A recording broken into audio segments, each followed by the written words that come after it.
जय हिंद दोस्तों, मेरा नाम सौरभ गौतम है। मैं सतना के मध्य प्रदेश राज्य के एक छोटे से ज़िले सतना डिस्ट्रिक्ट का रहने वाला हूँ।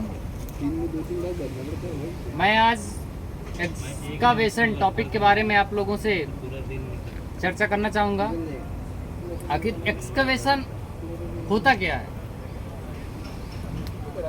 मैन मेड कट, ट्रेंचिंग, अर्थ रिमूवल, ये कहते हैं एक्सकावेशन। एक्सकावेशन दो प्रकार से होता है,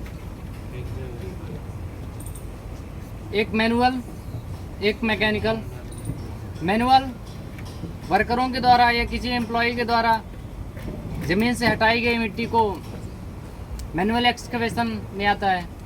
और मैकेनिकल में आता है, जैसे अपना एक्सकावेटर हो गया, जेसीबी हो गया, किसी मशीन इक्विपमेंट के द्वारा, मैकेनिकल इक्विपमेंट के द्वारा ज़मीन से या अर्थ से हटाई गई मिट्टी को क्या कहते हैं? Mechanical equipment, mechanical excavation. अच्छा, एक्सकावेशन कितने प्रकार से की जा सकती है? हजार्ड को कम करने के लिए मतलब 4 प्रकार से हम लोग एक्सकावेशन कर सकते हैं। फर्स्ट ऑफ आता है इजली स्लोपिंग। स्लोपिंग तो आप लोग जानते हैं ना, हमेशा घर में सीढ़ियाँ होती हैं, आज साइड में स्लोपिंग होती है, बाइक चलाने के लिए घर में बना होता है स्लोपिंग, है ना, वो स्लोपिंग ऐसा होता है। दूसरा होता है बेंचिंग, जिसमें हम लोग टेबल लिखते हैं, बैठते हैं, खाना खाते हैं, है ना, वो बेंचिंग टाइप में ऐसा होता है बेंचिंग। ठीक, उस फॉर्मेट में बेंचिंग एक्सकावेशन होता है। इससे क्या होता है? सॉइल, मिट्टी कोलैप्स होने के चांसेस कम हो जाते हैं। आता है सोरिंग। सोरिंग क्या होता है भाई?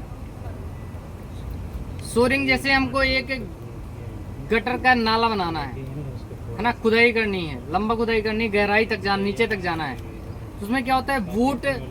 वुड या मेटल्स को उन्हें साइड में लगा के और बीच में बम्बू टाइप में लगाया जाता है ना, वो सपोर्ट दिया जाता कि सॉइल कोलैप्स ना हो।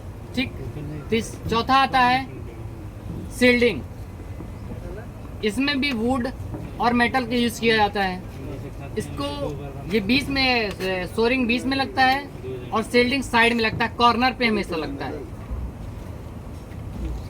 सील्डिंग जब वुड और मेटल का सपोर्ट दे दिया जाता है, उसके बाद उसके नीचे वर्कर काम करते हैं ताकि मिट्टी कोलैप्स ना हो और वर्करों को कोई खतरा ना हो, जान जाने की या कि कोई भी इंजरी मिट्टी कोलैप्स होने से, है ना, इन सब से उन्हें फ्रीडम मिल सके। अब हम बात करते हैं टाइप्स ऑफ सोयल। सोयल कितने प्रकार की होती है? सोयल 3 प्रकार की होती है, type A, type B, type C. Type A में इसकी स्ट्रेंथ क्या होती है भाई? 0.5 टन पर स्क्वायर फीट। ठीक, इसको हम 53 डिग्री स्लोपिंग का एंगल दे सकते हैं, है ना। इसे हम माइनर बेंचिंग, क्या माइनर बेंचिंग स्लोपिंग दे सकते हैं। ठीक, दूसरा आता है type B, compact compressive strength. इसमें क्या होता है? 0.5 से 1.5 के बीच टन पर स्क्वायर फीट, ये इसका मिट्टी का स्ट्रेंथ होता है। इसको कैसे मेंटेन करेंगे, कितने में मेंटेन करेंगे? इसका क्या होता है? 45 डिग्री, है ना, 45 डिग्री स्लोप एंगल देंगे, है ना। इसमें स्लोपिंग और बेंचिंग दोनों एक साथ कर सकते हैं और करना ही पड़ेगा 45 डिग्री में अपने को। ठीक, तीसरा आता है टाइप सी। टाइप सी में 34, कितना? 34 डिग्री का स्लोपिंग एंगल दे सकते हैं। अच्छा, इसका कंप्रेसिव स्ट्रेंथ क्या होता है? हम बात करते हैं कंप्रेसिव स्ट्रेंथ की। लेस देन 0.5 टन पर स्क्वायर फीट। ठीक, बात की जाए अगर एक्सकवेशन हजार्ड्स के बारे में, फर्स्ट ऑफ आता है इसमें अंडरग्राउंड यूटिलिटीज। अंडरग्राउंड यूटिलिटीज में आपकी पाइपलाइन हो गई, गैस पाइपलाइन हो गई, वाटर पाइपलाइन हो गई, कोई वायर सप्लाई होती है ना, ये सब किस में आते हैं? अंडरग्राउंड यूटिलिटीज में। ठीक। दूसरा खतरा क्या हो सकता है? अंडरग्राउंड यूटिलिटीज में हमारा ग्राउंड लेवल भी आ जाता है, हाउस कीपिंग वगैरह इसमें सब आ जाता है। ठीक। दूसरा क्या होता है, आप जब मिट्टी निकालते हैं, एक्सकेवेशन करते हैं, कितने डिस्टेंस में रखना चाहिए? 1.5 मीटर डिस्टेंस में रखना चाहिए। हम मानते हैं आप 20 फीट में रखिए। ठीक। ताकि अगर कोई भी व्हीकल आ रही है तो वहीं पे रुक जाए। हार्ड बैरिकेशन, अगर आप हार्ड बैरिकेशन नहीं किए हैं, ये भी हजार्ड है। ओवरहेड पावर लाइन, कोई भी मशीन मैकेनिकल इक्विपमेंट चल रहा है ना, जेसीबी चल रहा है, एक्सकेवेटर चल रहा है, मिट्टी हटा रहा है, ऊपर ओवरहेड पावर लाइन है, फंस गया, वो भी हजार्ड है। फ्लडिंग,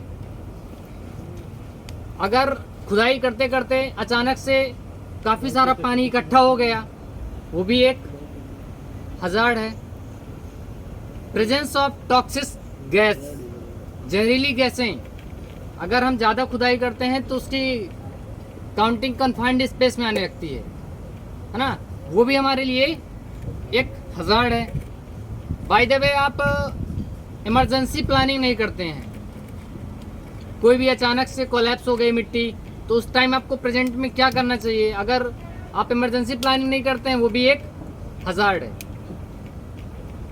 अगर आप हजार्ड ऑब्जर्वेशन में होता है, टीआरए होता है, टीए होता है, जेएसए होता है, हीरा होता है ना, आपको ये रिपोर्ट मेंटेन करना पड़ेगा।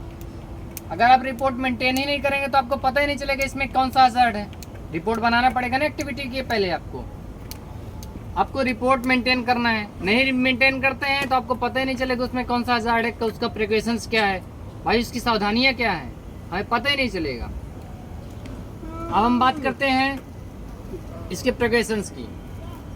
First of PTW, permit to work, आपको लेना ही लेना है। ठीक। दूसरी बात, आपको बैरिकेटिंग, हार्ड बैरिकेटिंग करना है। आपको आपका काम वर्क डे में भी चलेगा, नाइट में भी चलेगा। नाइट का अलग बैरिकेटिंग होता है और डे का अलग होता है। नाइट में रेडिएशन टेप के द्वारा हार्ड बैरिकेटिंग की जाती है ताकि दूर से दिखे, है ना, कि वहां पे वर्क चल रहा है। अंडरग्राउंड यूटिलिटीज स्कैन, आपको अंडरग्राउंड यूटिलिटीज स्कैन करना है कि जमीन के अंदर वाटर पाइपलाइन गई हुई है, गैस पाइपलाइन गई हुई है, या कि कोई वायर गई हुई है ना, इन सब चीज़ों को आपको देखना है। नेक्स्ट आता है, जैसे नाइट में आपका वर्क हो रहा है, आपको रिफ्लेक्टिव जैकेट पहनना है, मैंडेटरी पीपी यूज करना है, मिट्टी को 1.5 मीटर के डिस्टेंस में रखना है। ठीक। मिट्टी को, और मतलब जो भी मैकेनिकल इक्विपमेंट से हम एक्सकवेशन कर रहे हैं उसकी क्या कहते हैं, इंस्पेक्शन करना कंपलसरी है। ओवरहेड पावर लाइन, वो भी आपको देखना पड़ेगा। अगर वर्कर वहाँ पे हॉर्स प्लेइंग कर रहा है, वो हजार्ड है, वहाँ पे हॉर्स प्लेइंग नहीं करना चाहिए। वर्कर की वैलिडिटी आइडेंटिटी कार्ड होना चाहिए, उसके पास मैंडेटरी पीपीई होना चाहिए, कंपलसरी है। वो वेल ट्रेंड होना चाहिए, है ना। अगर एक्सकवेशन कर रहे हैं तो वो एक्सकवेशन उसको ट्रेनिंग मिलनी हुई चाहिए। हमको टीबीटी कंडक्ट करना है प्रिकॉशन में। टीबीटी आपको हमें मतलब वर्कर को देनी ही पड़ेगी। फिर हम आते हैं HSC ऑब्जर्वेशन में। रिस्क असेसमेंट होता है, टीआरए होता है, टास्क रिस्क असेसमेंट, जैसे होता है, हीरा होता है। तो ये आपको रिपोर्ट मेंटेन करनी पड़ेगी ताकि आपको पता चल सके। इसका रिस्क मैट्रिक्स निकाल के, हीरा में रिस्क मैट्रिक्स निकाला जाता है, उससे आप हज़ार्ड को कम कर सकें। मेजर्स को मतलब हज़ार्ड में मेजर्स आप यूज़ करेंगे, फिर रिस्क मैट्रिक्स निकालेंगे, तब आप जाके कहीं हज़ार्ड को, खतरे को कम कर सकते हैं। जय हिंद, जय सुरक्षा।